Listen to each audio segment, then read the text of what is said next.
வணக்கங்க. நான் உங்கள் ஏர்முனை ராஜ்கரன். ஈரோடு மாவட்டம் கோபிச்செட்டிப்பாளையம் வட்டாரங்க. நம்ம இயற்கை விவசாயம் தான் செய்கிறேங்க. இப்போ பார்த்திங்கன்னா பட்டத்தில் பார்த்திங்கன்னா நெல்லுக்குன்னு உகந்தது சம்பா பட்டைங்க. அதுக்கப்புறம் பின் சம்பா பட்டைங்க. அப்புறம் குருவை பட்டைங்க. அப்புறம் தாளடின்னு சொல்லுவாங்க. நம்ம ஈரோடு மாவட்டத்தில் வந்து பார்த்திங்கன்னா முப்போகம் நெல் விளையுங்க. நம்ம பண்ணுறது இயற்கை விவசாயம் மட்டும்தானுங்க. இயற்கை விவசாயம் பண்ணுறதுனால நம்மளுக்கு நஞ்சு இல்லாத உணவு கிடைக்க உறுதியாக சொல்லலாங்க.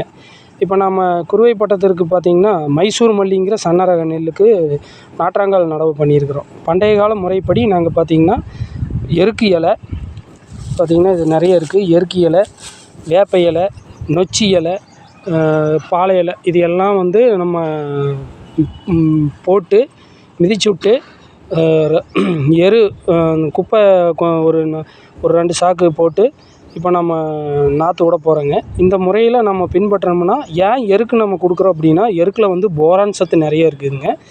நம்ம ரசாயனத்தில் போராக்ஸ் அப்படிங்கிற ரசாயனம் பயன்படுத்துறதுக்கு பதிலாக நம்ம நாட்டிலேயே வந்து போரான் சத்து அதிகமாக கொடுத்தோம்னா போரான் நல்ல நாற்று வந்து செழித்து வளருங்க.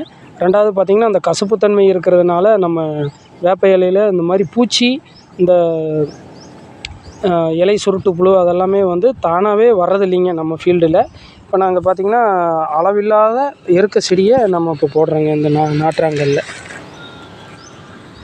இந்த மாதிரி இப்படி போட்டுவிட்டு ட்ரில்லரில் ஒரு சொல்லட்டி நம்ம இன்றைக்கி மேல் நோக்கி நாளுங்க.